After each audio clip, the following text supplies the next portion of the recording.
Okay, so that's our first section done in terms of tips and advice. So we're now on to creative writing. So depending on where you're at in terms of your particular school with your assessment pieces, you may have started this, you may have already finished it, or it may be coming up in this next term. So we're going to have a look at this now. Creative writing's purpose. So it's traditionally to entertain, but it can also be used to create and communicate deeper messages to wider audiences. So not everyone likes reading the news and tertiary level things. So creative writing can be a really effective way of getting things across in a format that can be more digestible for people. So it can take lots of different forms. There's no particular blueprint or structure for this type of writing, which is a little bit different to our essays and our persuasive speeches. But it does revolve a lot around the genre.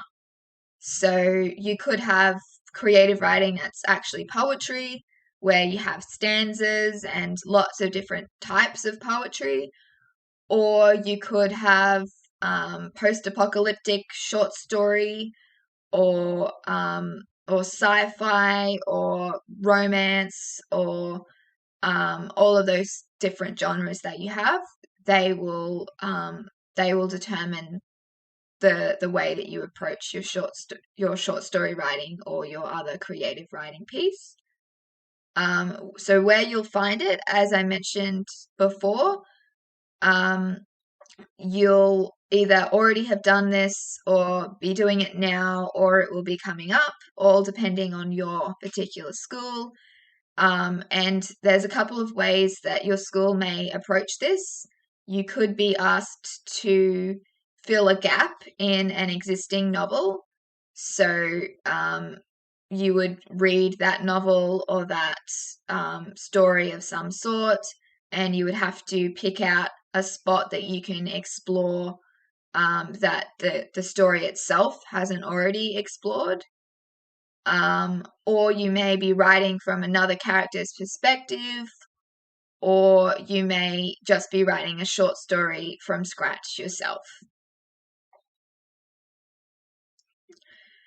Okay, so coming up with ideas. When you have to either come up with your own idea from scratch for a story, or you have to fill in a gap and you need to come up with a sort of angle for that. Keep in mind that there's really nothing totally new out there. So you'll be taking inspiration from other stories, other media around you, things that you know, things that you like. And in fact, doing that is encouraged. It's going to bring a richness to what you're doing. But you need to find a way to make it your own as well. So you're not just copying existing things that are out there, and it's not your own thinking at all. You want to find new ways of telling stories. And to do that, you can really let your real life experiences inspire you as well. So our tutor who created this particular slide has said here that one of their favorite stories is about a fight that the author had when she was 13 with her best friend. So things like that are just really simple, really everyday, that can inspire your stories as well.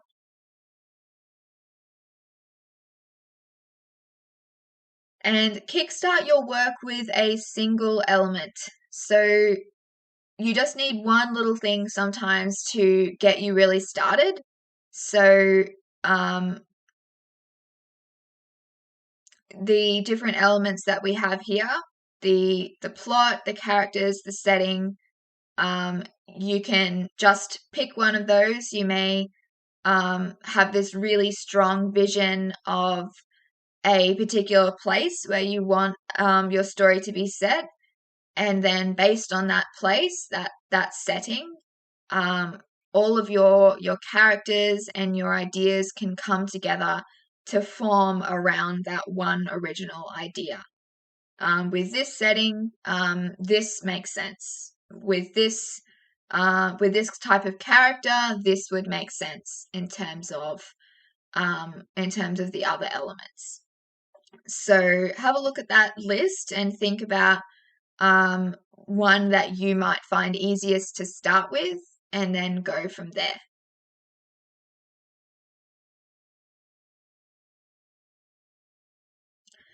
Okay, narrative structure and plot. So there's a couple of different ways that we can approach short stories, and they will really impact the way that you write, and also clarity as well.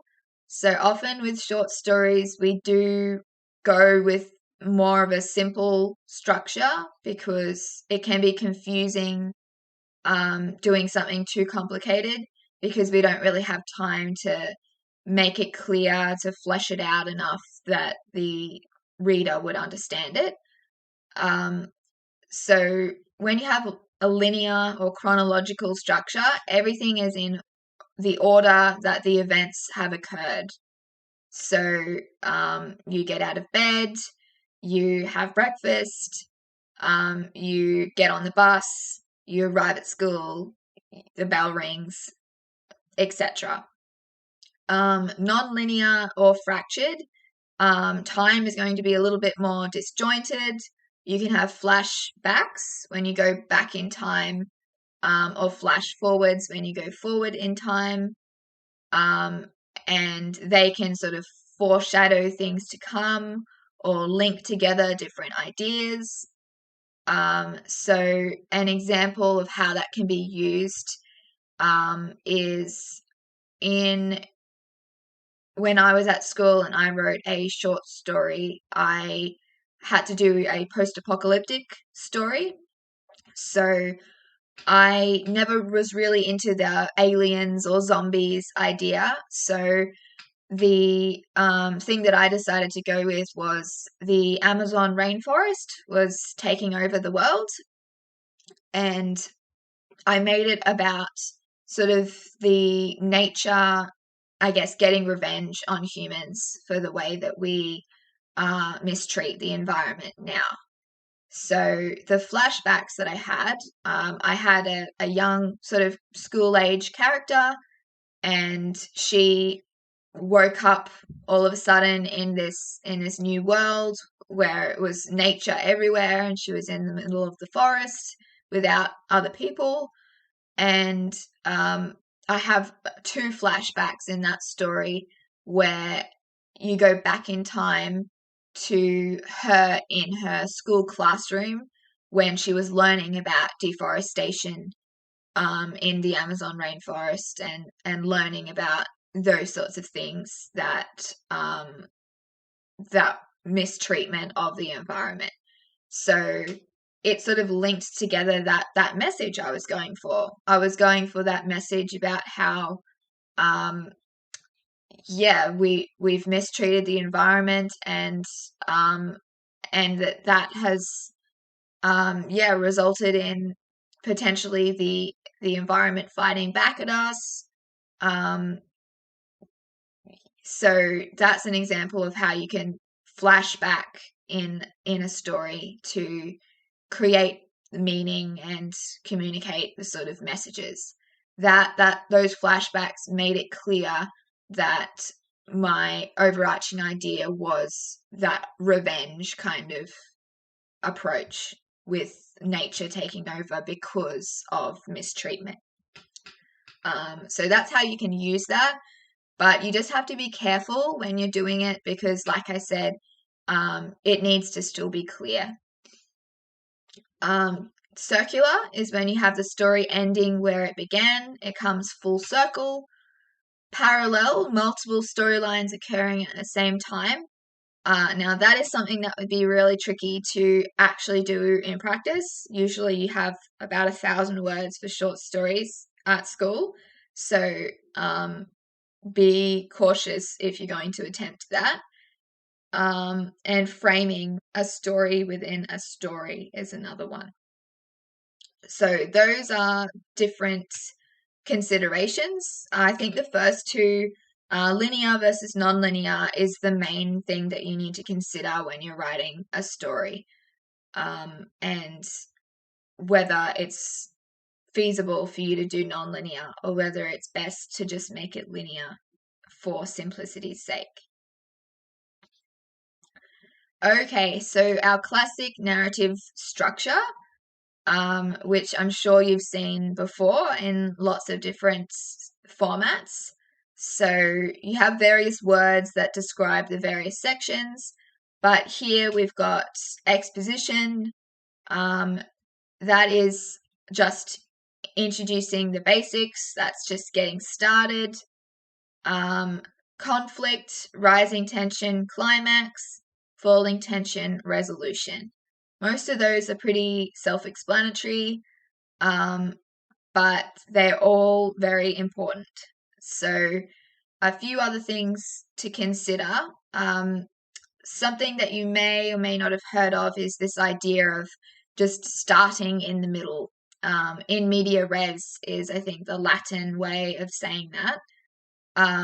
So the example I gave before about waking up, having breakfast, going to school, you wouldn't want that in a short story, when it's best to start from the middle. When we say start from the middle, we mean get to the good bit.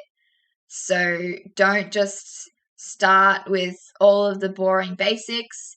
If, the character's getting out of bed in the morning, then that's great, but we don't really need to know that. We want to jump straight to the bank robbery or the big accident or whatever it is that's actually engaging and exciting and will make people want to continue reading. So, thinking about where you'll actually start the story to make sure it's interesting enough, and not only to make it engaging, but also to make sure you have room to do the whole thing. So if you're starting with something that's not really relevant so much, that's not a good idea, because you don't have time to do anything in a short story that's not absolutely needed. Because, as I said, word count requirements, it's just not possible. So make sure everything that you've got in your short story is really necessary, is really valuable for your overall goal with the story, and just cut out anything that isn't. And if you're creating a short story from scratch, or even if you're filling in a gap from scratch, you need to have a climax in mind.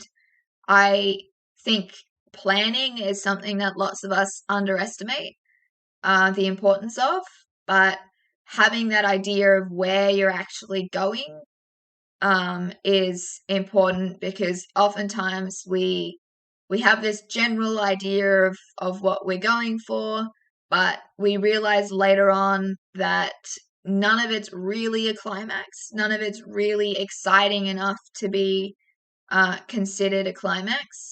So think about these different parts before you get started. Do some planning, and that will make sure that everything that you write is important. It'll make sure that your climax is actually climactic, and it'll help you with meeting those word count requirements as well. Okay, speaking about short story writing in terms of conciseness and meeting the word count. So, like I said before, the problem is introduced right at the beginning. Don't start with waking up or going somewhere in a really sort of everyday kind of way. Use something at the beginning that's actually engaging, actually interesting, and is going to be directly relevant to the climax and to the tension that you'll build in the lead up to the climax. Characterization is built through the character's response to the problem. So the way that they deal with the problem is really going to help you show what they're like.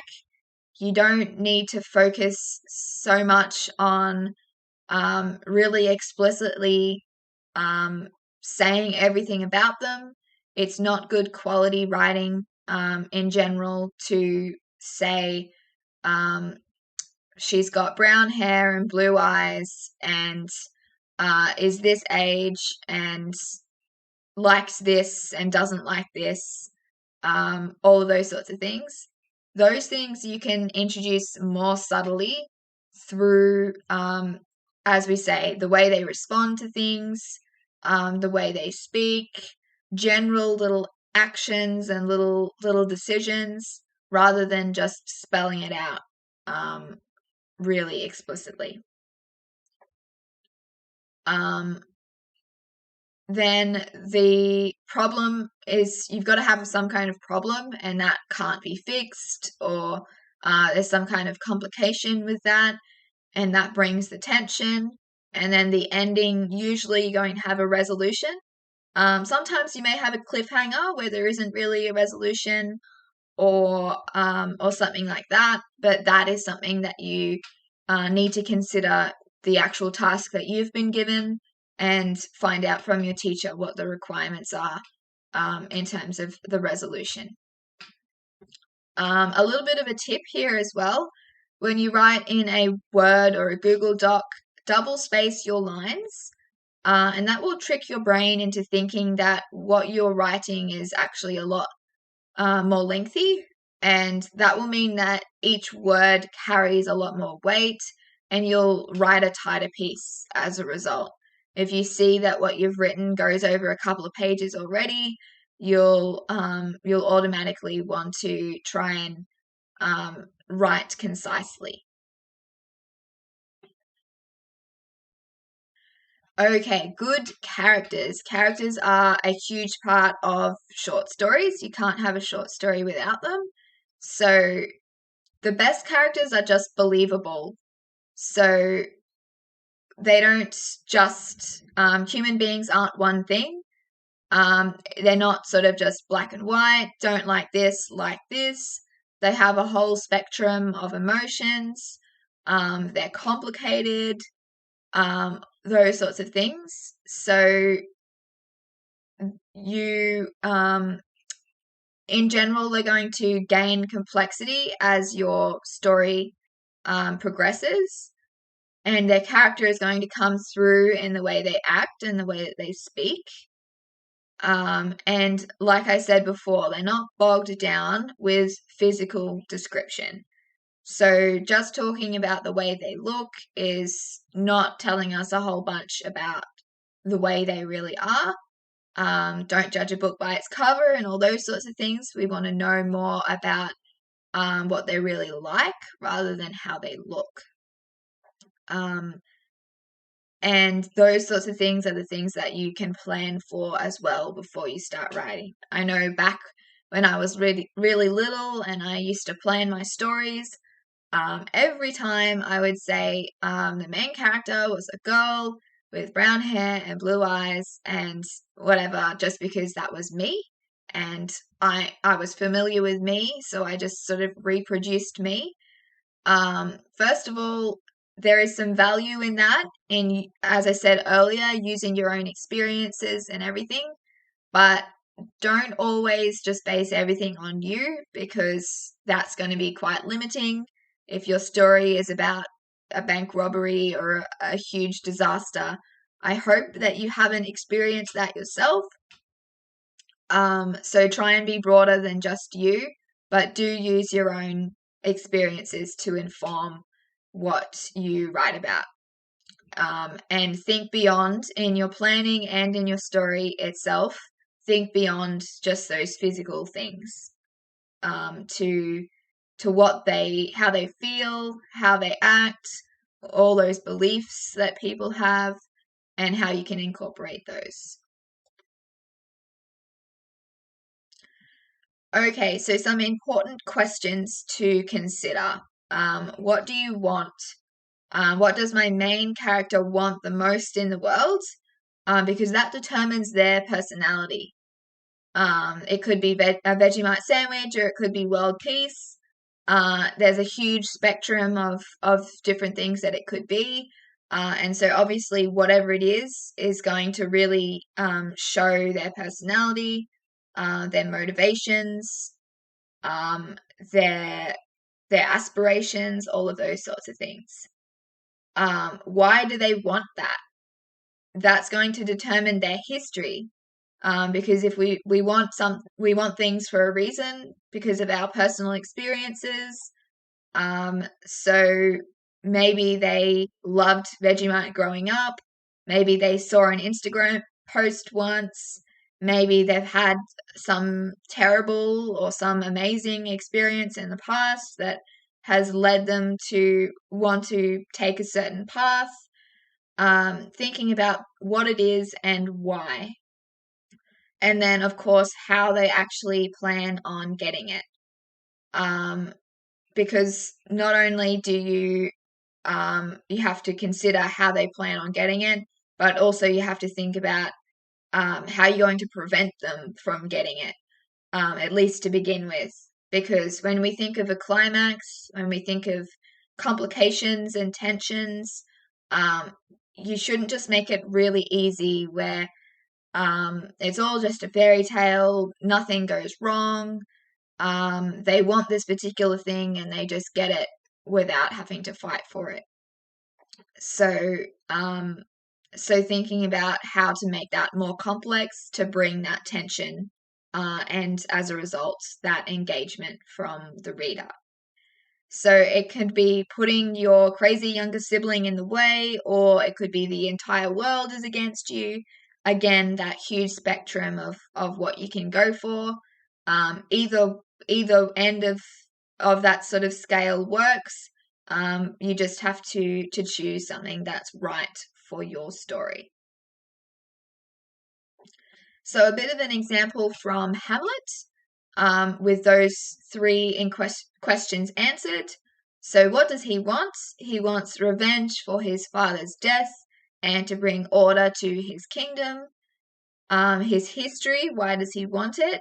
His love for his father and his sense of duty and his religion as well. And then the conflict. So how does Shakespeare, the author, prevent him from getting it? The most crippling case of procrastination. So we all know about procrastination, and that was the case in Hamlet as well. So that you can see how it all sort of comes together in practice with that Hamlet example. Now, thinking more about character profiles. So the origins, likes and dislikes, all those different elements. So physical and cultural background can determine what a person is like and how they were shaped. So those origins are a really important consideration in your planning. Likes and dislikes, just basic things that you can bring in to build their character, and to make sure that everything makes sense together. You need to have a really clear idea of what they like and don't like. It's what they crave and what they value, and what sort of motivates them to do certain things as well. You do need some physical traits. I know that I've said that shouldn't be your priority, but you do want to be able to allow the reader to picture your characters, to have that sort of closer connection with the characters by being given that description that allows them to feel like they actually may know the person and can picture them in their own mind. And there's a whole scale of from basic to specific that you can do for that. It can be hair and eye color, and it can be specific little features that they may have with maybe a birthmark that has a real big significance, or scars, or those sorts of things that tell us some kind of story about their past. Situation: what unique or different circumstances does your story present, and how does your character respond to them? Again, that's showing us their personality, how they approach things, what they believe in, and what they're willing to do to make things happen. Something that I also find students can find tricky is naming characters. So I wanted to highlight that here. If you're struggling to name characters, then I suggest using these sorts of aspects that we've spoken about to come up with something based on that. So if your story is about some kind of robbery involving a knife, then maybe a character's last name could be Sharp. Or if you want to be ironic, maybe it could be Blunt as their last name. So just thinking about different things that you've got in your story and choosing a name that's sort of a play on that can be kind of a creative, clever way of reinforcing maybe the messages that you've got, or just coming up with something that sort of makes sense and is a little bit more memorable as well. So that is my suggestion there. And then the other consideration is just thinking about the culture as well. We've spoken about setting and culture and what makes sense for where your story is at. If you're looking at writing a story that's based a long time ago, you need to think about what logically would I call my character with that in mind. There's lots of modern names out there now that would not be used back then, and you need to consider that. And then you can apply that to a futuristic kind of story or a contemporary story as well. Okay, how to adapt from a base text. So before you head off on any great adventures with doing an adaptation, you need to determine what you are bringing with you from the base text. So you do need to make sure that you align your story with the original text. That can be a real downfall of some students who either don't read the base text or read it but don't really spend time fully understanding it. We can have inconsistencies between the story that you write and the original one, which is not good. Or it could just not be so inconsistent, but maybe just the style is a little bit off. So maybe the short story or the story that you're basing your piece on, maybe the character who's speaking is really young. They're the narrator from first person perspective. And they speak in sort of a slang kind of casual way, and then you come in and write your adaptation or filling the gap, and suddenly you're really formal, and you sound older, more sophisticated, even though you're still writing from their point of view. Those things are the things that you need to consider when you're using that base text for an adaptation or for filling the gap. So things that you're bringing with you, also, you may be adapting it in a totally different way as well. You may be actually bringing it from one setting to a new setting, or maybe it is one character originally and you're changing characters, so it's from a different perspective. There's lots of different ways that you could adapt from a base text. So if you're filling the gap, then I guess your focus is on that consistency. And when you're adapting, you're thinking about what elements am I bringing with me? Are there specific messages? Is it going to be this idea of luggage, characters, having certain problems or certain backgrounds? Is it going to be a key theme or a key sort of idea?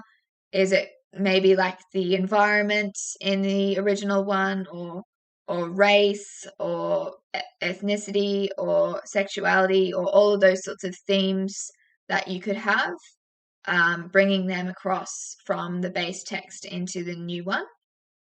And we've got a bunch of examples there. And then other things are just characters, setting, etc. All of those general things that you can bring over from an original text.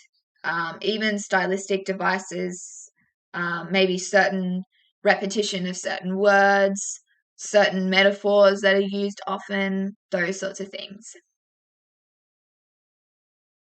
So considering what you'll bring with you to start with, so you can integrate it in a really logical way that is consistent and makes sense. Okay, so a few examples. So time travel. You need to consider how the culture of that time would affect the way audiences read your key concept. So I've spoken a lot already about culture and setting. And so if you are changing the time period, you really need to think about, and probably research as well, what it was like in that other time that you're writing about. And yeah, the way that all these different things, gender, class, etc., how they are viewed is very different in different periods. So use that to your advantage and use it in a way that's meaningful.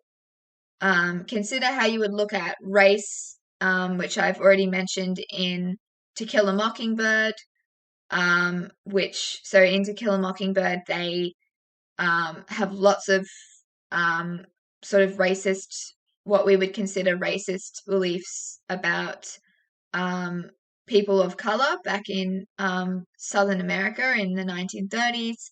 And so if we look at that now through things like our Black Lives Matter movement, all of the movements out there like that, anti-discrimination things, we know that we've got a far different perspective on that today. So you need to keep those things in mind when you're time traveling in terms of adaptions. Teleporting, so it's a similar effect when you explore what a key concept would look like in a different geographical location. So colonial Australia looked very different to England during the same time period, and offered a lot of different opportunities. So not only the time, but also the place. And then, of course, perspective. So what perspective we're hearing the story from. So first person, second person, third person. Usually first person and third person are the common ones in short story writing. And you could switch the story from first person to third, or maybe just a whole new character gets the chance to tell the story instead of the protagonist. maybe instead of having the narrator, a third person narrator, you finally get inside the main character's mind and hear things from their perspective instead. So those are a bunch of different options in terms of adapting from a base text. Okay, so there is a strong chance that your creative piece will be a short story.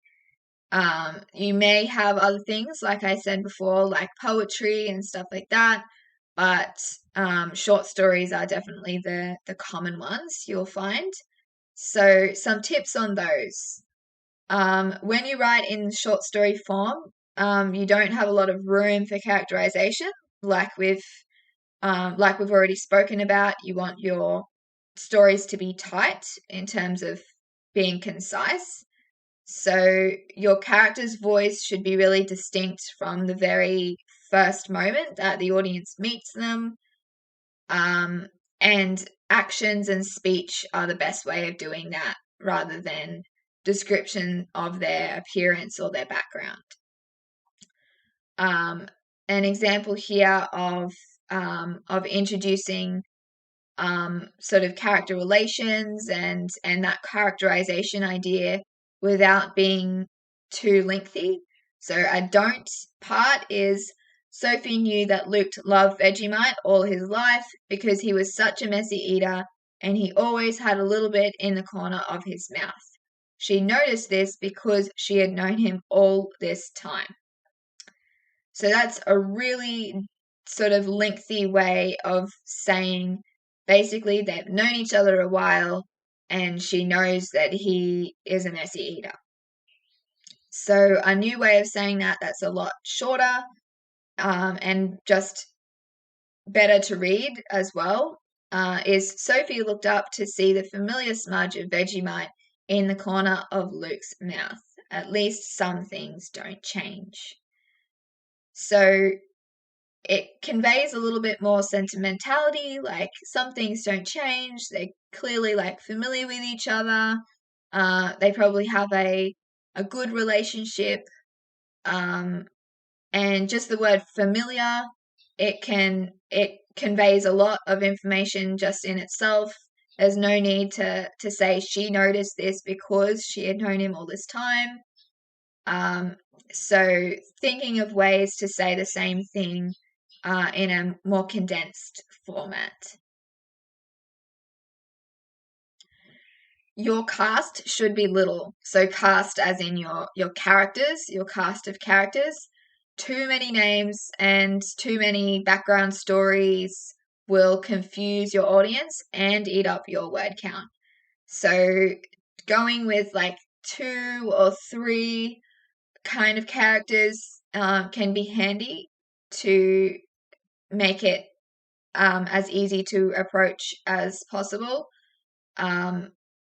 Making it more than that is just asking for a more difficult task, basically. And then in the same way, adding subplots will add unnecessary length and confusion. So keeping it simple, like I have said earlier, don't start with something that's actually irrelevant in your story. Start with things that are relevant, things that are engaging, and that's all going to help your message shine through. You're going to be able to meet your word count requirements and get across your messages clearly. And if you want to add all the sort of tension, the extra stakes, add it all at the beginning when you're building up the tension. Don't sort of add things at the end. Exposition in short stories is boring, so start it at an interesting moment, like I've said. So think about how you can leave impact. You should be able to use your emotions to connect your audience to the story, and be ruthless when you're editing. Get rid of anything that doesn't really contribute to what you're writing. avoiding cliches as well. And it was all a dream, or then it all went black. Think about something maybe that's more original.